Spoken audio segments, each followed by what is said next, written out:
We are 10 days out from the Tahoe 200. We are officially in the taper, and we're at the Desert Vista Trailhead. Super, super beautiful. So I don't usually run in here a lot, but I think it's really good to just switch up the environments that you run in every once in a while, just because it can make things a little bit more interesting. I think it can be really easy to get in the groove of the same trails and knowing every single rock that you're gonna be facing, but it almost like keeps your mind a little bit sharp to be on new trails where you're a little bit more aware. So that's kind of what we're doing today. I think I've only done maybe 1 or 2 runs here in my training at the Tahoe 200. What the heck are we doing here today? Well, I always like to say, when you're in the taper, I always like to have athletes, and even myself, do a little bit more of a higher intensity workout 10 days before the race. And the reason for this is not necessarily to build fitness, it's more to just keep your engines sharp. So it's nothing like super crazy, nothing super intense, and it's something to just keep your top end fitness a little bit on the high end as well too. So today, what we're doing is a steady state workout.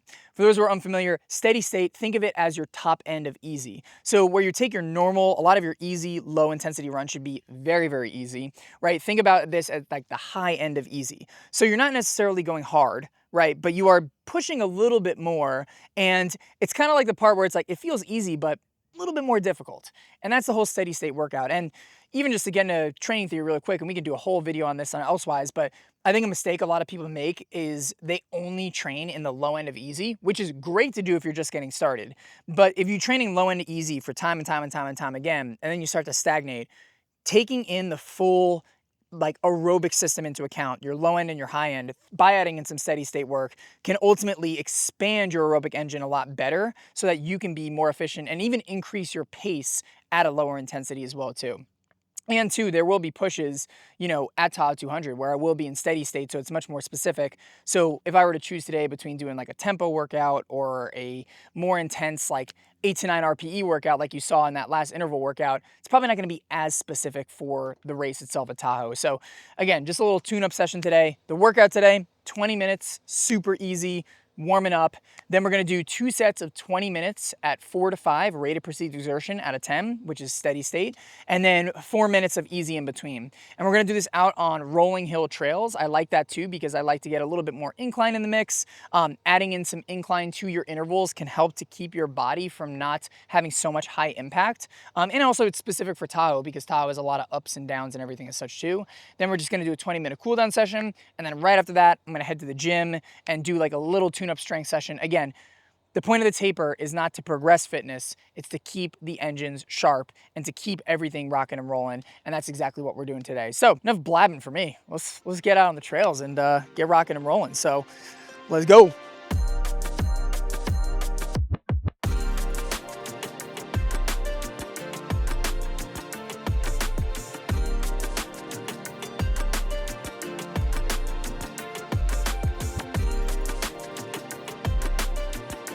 Five minutes left into the warm-up.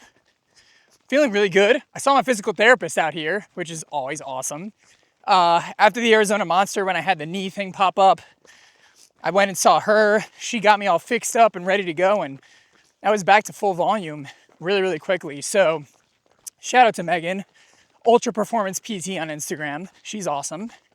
And it's also a good reminder to be like, wow, like this is how far we've come. And we're gonna be racing next week. It's gonna be great. All right, we're in steady state interval number 1. Feeling great. In the 7s on the trail. Can't complain. Again, like definitely pushing a little harder than easy, as you can tell in the breathing, but you don't wanna be like, huh, huh. So that's what we're going for here. A little bit of a push, but still easy. And that's the goal. And we are feeling great. It's also hot as hell out here too, so getting a little bit of heat training in as well.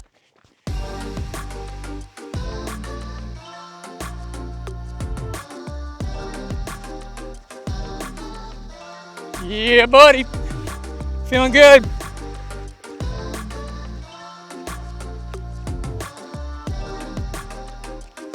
Six minutes left. Someone turned on the burners on the weather.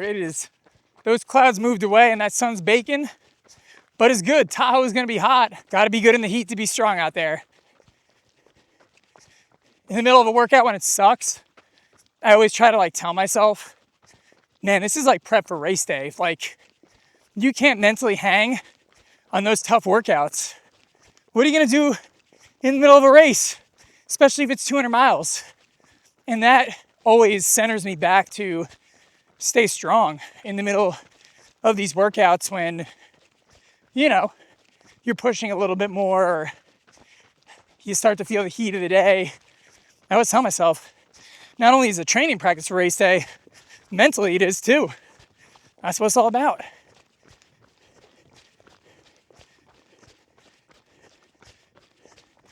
All right, first set done. That was really good. Like even with the heat and taking allergy medication, things are feeling great, which is what you love to see in the taper. Like I always call it taper magic. When your body's nice and rested and recovered and your body's getting all those good adaptations you put in, it's well rested and ready to race. Always celebrate the taper magic, baby.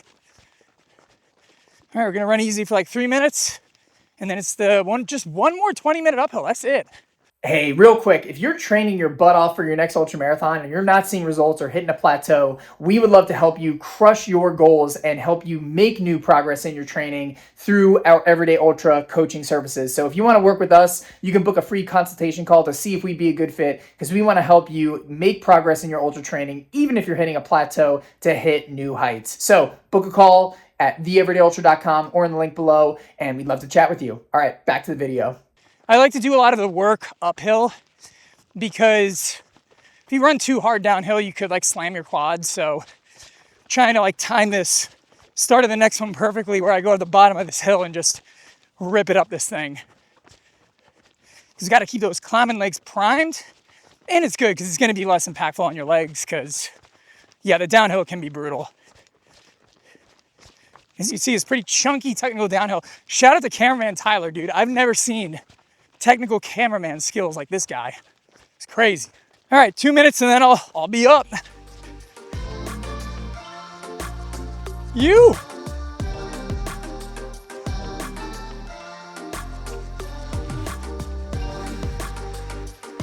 Eight minutes left. That's all there is to it.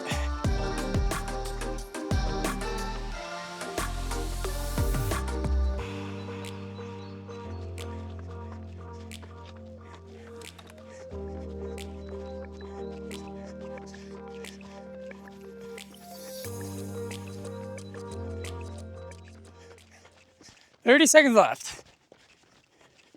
Home stretch." I always like to visualize the last seconds of a race in these moments because you gotta finish strong, baby. Woo!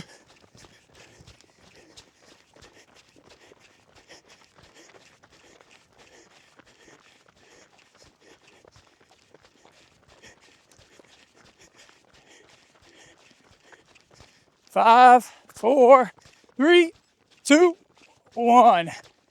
Woo! Yeah, baby.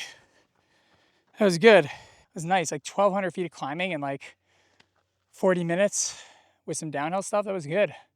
Felt good. Paces were great. Met with the heat in a good way. I'm sweating like a pig, but guess what? People always say to me, they're like, "I sweat so much, it's such a problem." Guess what? The more heat adapted you are, the more you're gonna sweat because it's your body's cooling mechanism. So if you sweat a lot, don't be ashamed, be proud. You're stronger in the heat. So a little bit of reframe there. All right, so we're gonna do just like a little cool down for 20 minutes. And then what we'll do is like, we'll probably pop on some hill strides down below. Strides are a great like low risk way to like sharpen your VO2 max, basically your high end top fitness.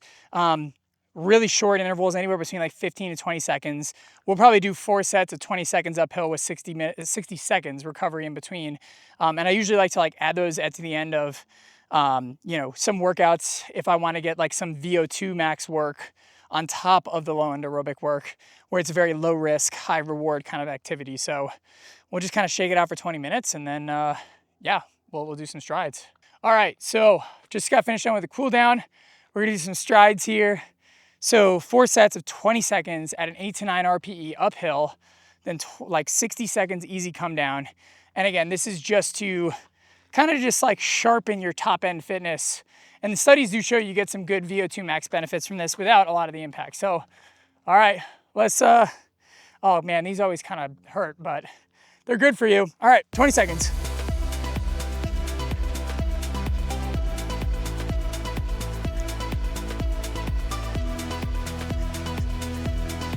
That's it, 20 seconds.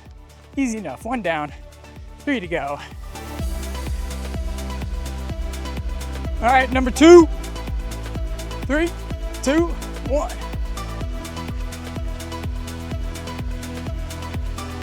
Two down, 2 to go. Ouch. No, but no, honestly, I just say it's just 20 seconds. That's it. You can do anything for 20 seconds.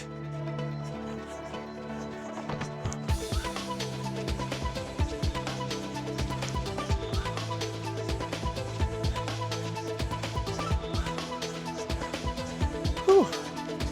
Alrighty, 3 down, 1 more to go. Easy day, ain't nothing but a thing.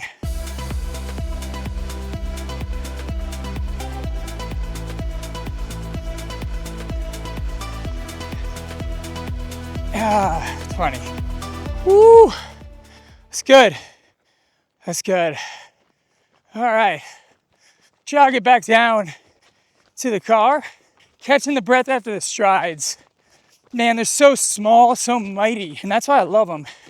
And like, if you're not a part of your journey yet, where you're doing speed work, which if you're newer to running, I do think speed work is something you have to ease into.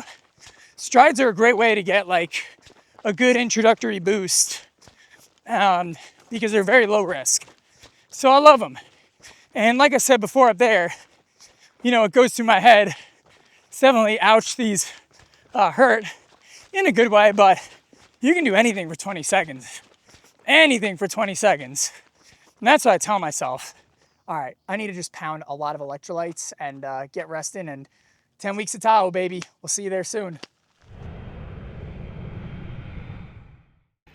All right, I'm here in a little sunscreen. Here in a spot with the most traumatizing 100-miler that I've ever done, Ouray, which is super beautiful. Here with Everyday Ultra coach Kilian Korth here.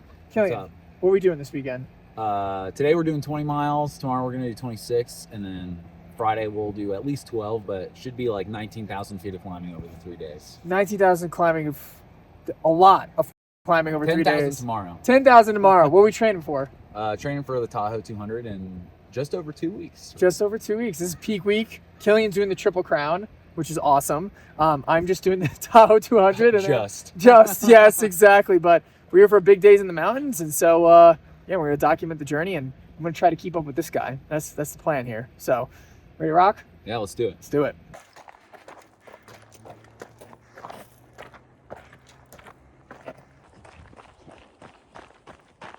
All right, we're 8.2 miles in.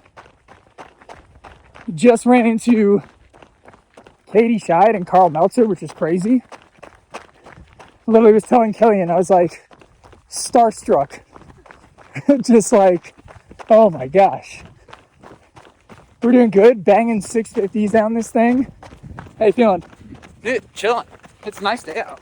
This guy's kicking my ass, by the way, for those folks watching at home. It was cool to run into Katie, and we like descended with her for a little bit, and you know, might have sped up a little bit so that she didn't just leave us in the dust, but that was fun. Fully conversational though. Yeah. And Kilian and Katie had a nice conversation.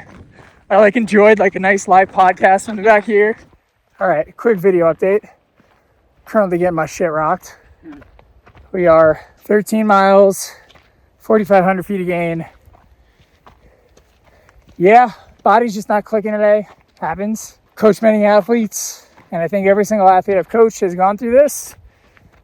Most athletes go through some shit days every once in a while. So he's looking strong. I'm just moving by. Tail of 2 runners today. All right, look at this view. Kilian just ran up here. I was doing a little road walk interval. Dude, how'd that feel? Dude, it was nice. What's your biggest tip for someone to get better in the mountains? Train in the mountains. I mean, that sounds kind of trite, but that's really the facts of it. Or, I mean, if you don't have mountains, just find your steepest thing and go up and down it a lot. Yeah, if you're looking for a guy to get you better in the mountains, you're looking at him right here. This is the guy right here. So link in bio if you want to set up a coaching discovery call with him. Highly recommend. It's fun. Come to Ouray. Yeah, Go to Ouray. Do the Ouray 100. That's what you should do. No, I'm kidding. Let's get back to it. All right, day 1 in the books. 20 miles. How much gain? Woo, 6,000 feet. 6,000. Dude, this guy's fresh as a daisy. Kilian's right. If you want to train the mountains, this is the place. I tell you, it will break you. It will teach you things. But everything else will feel easier afterwards. You heard it there from the man himself. All right, day 1 down. Big day tomorrow. Let's go. All right, video update. Day 2, 26 miles, 10K of vert on tap. Going back up the same way we started yesterday. Kilian, how we feeling? I'm feeling so far. Feeling so far. A little nippy this morning, but we're warming up. I mean, I'd rather start cool than start hot. That is true. Got a lot of peaks on tap today. It's gonna be a good day.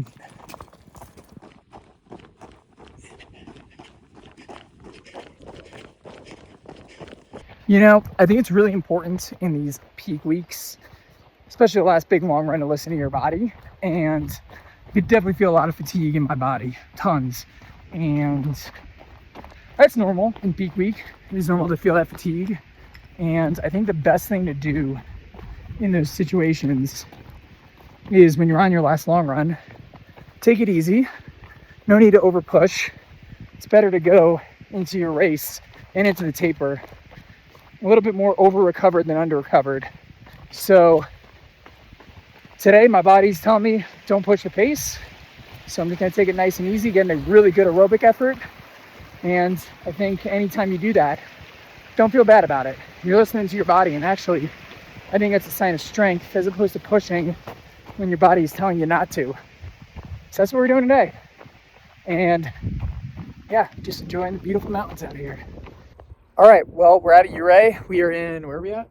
We're at the Kokopelli Trail system, the start of the Kokopelli Trail. Start of the Kokopelli Trail. Yesterday, Kilian did a big day. Dude, talk to us about your day yesterday. It was 26 miles total with like 10,500 feet of climbing. Mm-hmm. But the second 20 really, or the second 20, the last 20 really pushed pretty hard. It was good. And your average last paced?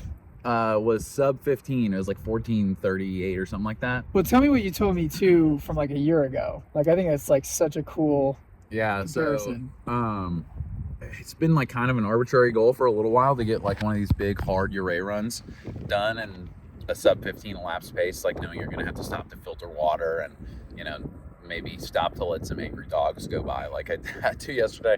But I would, like last year I would struggle to get like 15:30s elapsed pace, and my moving time might be in the 14s, but it was like never the elapsed pace. But yesterday it like didn't feel that hard to get sub 15, so it's like big improvements. Pretty cool. Huge improvements. Yeah, this guy's ready for Tahoe. So super stoked to see the progress with him. And yeah, yesterday 20 miles, 6,000 feet of climbing, but I was tired. So we started the taper early. So we're out here for a nice little 11 miles. 11 miles, shaking it out, nice and easy in the desert today. So light packs. So That's nice. yeah, that is nice. So I'm gonna get out there and just shake the legs out. So let's go. All right, we just finished 11 and a half. We got a little competitive at the end. It was we were running. He started it. Yeah, kind of. But then we were going up a hill, and I all of a sudden hear like coming faster, and I was like, oh no, and got me. That was good. Good run. Good run, man.